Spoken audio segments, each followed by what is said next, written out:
कानी बहू। किशोरी लाल जी के बेटे राघव की शादी की बात जगह जगह चल रही थी, लेकिन किशोरी लाल जी को कोई लड़की पसंद ही नहीं आती थी।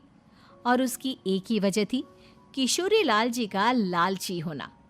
उनको लड़की वालों से मोटा दहेज चाहिए था और इसी चक्कर में एक दिन वो एक बहुत पैसे वाले के घर अपने बेटे का रिश्ता लेकर पहुंचे। उस आदमी का नाम था ओम प्रकाश। देखिए किशोरी लाल जी, मेरी एक ही बेटी है और मेरी सारी संपत्ति जायदाद सब कुछ मेरी बेटी नैना का ही है। पापा, नाम से लगता है बहुत खूबसूरत होगी। कितना अच्छा नाम है ना, नैना। ओ, वैसे बात तो सही है आपकी। अब इतना पैसा है, जमीन जायदाद है, इकलौती बेटी, आप भी क्या करेंगे?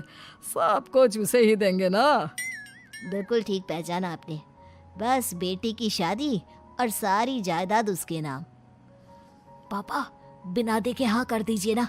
इतना अच्छा रिश्ता फिर कहाँ मिलेगा? माला माल हो जाएंगे हम। मैं अपनी बेटी को बुलाता हूँ। अरे नहीं नहीं नहीं नहीं, आपकी बेटी का नाम नैना है, सुनकर ही लगता है बहुत सुंदर होगी। रहने दीजिए अंकल, मैं तो आपकी बेटी के नाम से ही इतना खुश हो गया हूँ कि उसे बिना देखे शादी करने को तैयार हूँ। अब तो मैं उसका चेहरा सीधे शादी के बाद ही देखूंगा। और इस तरह राघव नैना का चेहरा नहीं देखता और उससे शादी कर लेता है। शादी के बाद अपनी सुहाग रात पर जब राघव नैना का घूंघट उठाकर देखता है तो नैना की आंखें बंद थी। कितनी खूबसूरत हो तुम नैना, जरा अपनी आंखें खोलकर मेरी तरफ देखो तो सही। नहीं, मुझे शर्म आती है। अरे, मैंने तुम्हें शादी से पहले भी नहीं देखा, और अब अगर तुम आंखें खोलकर मुझे देखोगी भी नहीं तो मुझे अच्छा कैसे लगेगा?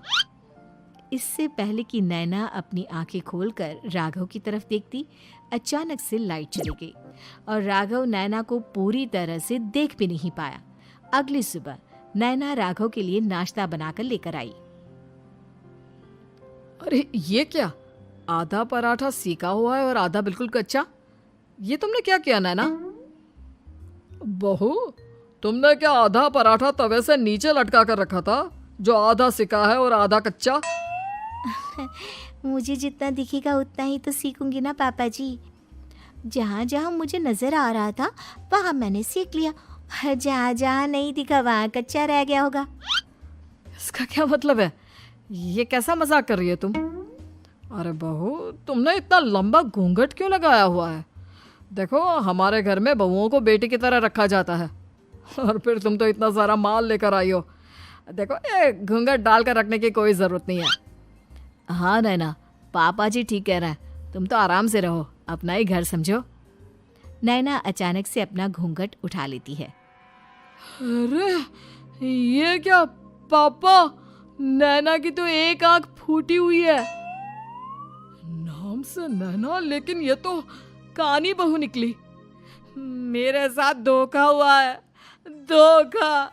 बिना दिखाए अपनी कानी लड़की मेरे संग ब्याह दी। मुझे कानी बीवी नहीं चाहिए। मुझे अभी ओम प्रकाश जी से बात करनी पड़ेगी। आखिर उन्होंने मेरे साथ ऐसा किया क्यों? अरे, आप लोगों ने ही तो पापा से कहा था कि आप लोग शादी से पहले मुझे देखना नहीं चाहते।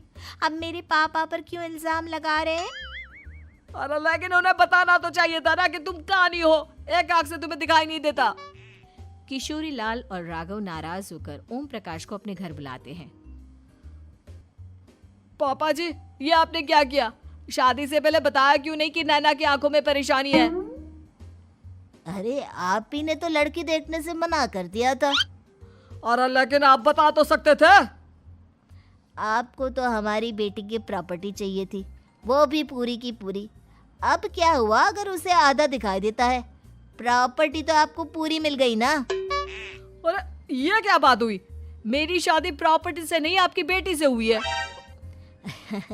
अब ये तो पहले सोचना चाहिए था, तब तो मेरी प्रॉपर्टी देखकर तुम्हारी जुबान लप लपा रही थी।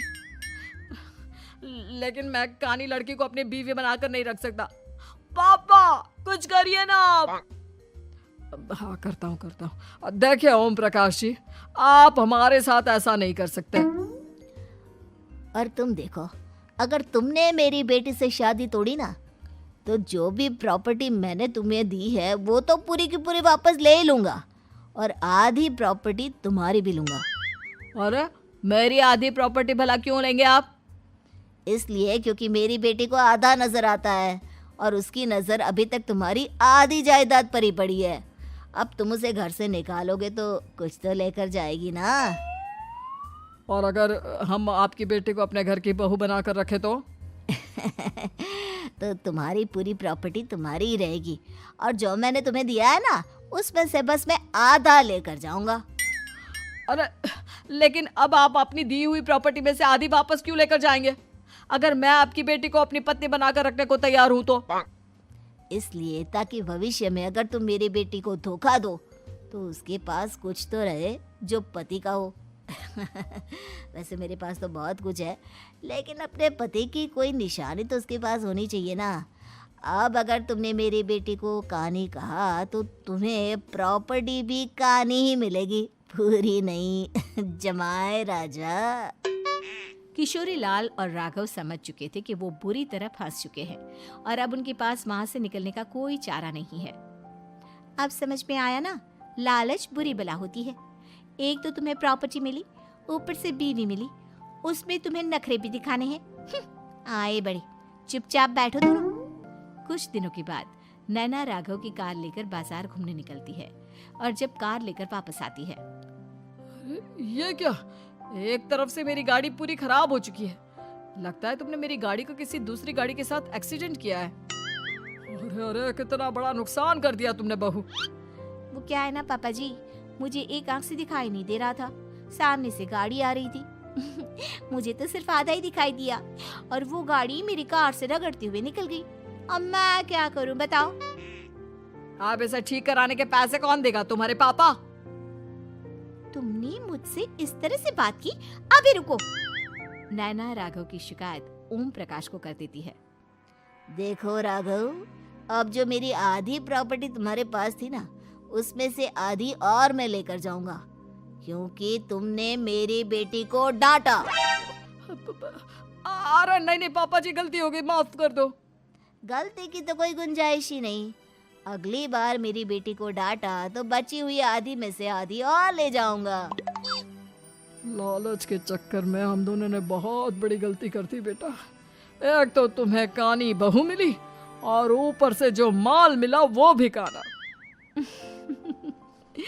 इस तरह राघव की हर एक गलती पर ओम प्रकाश उसकी प्रॉपर्टी का आधा आधा हिस्सा लेकर अपना सारा माल वापस ले गया और राघव को कानी बीवी से काम चलाना पड़ा।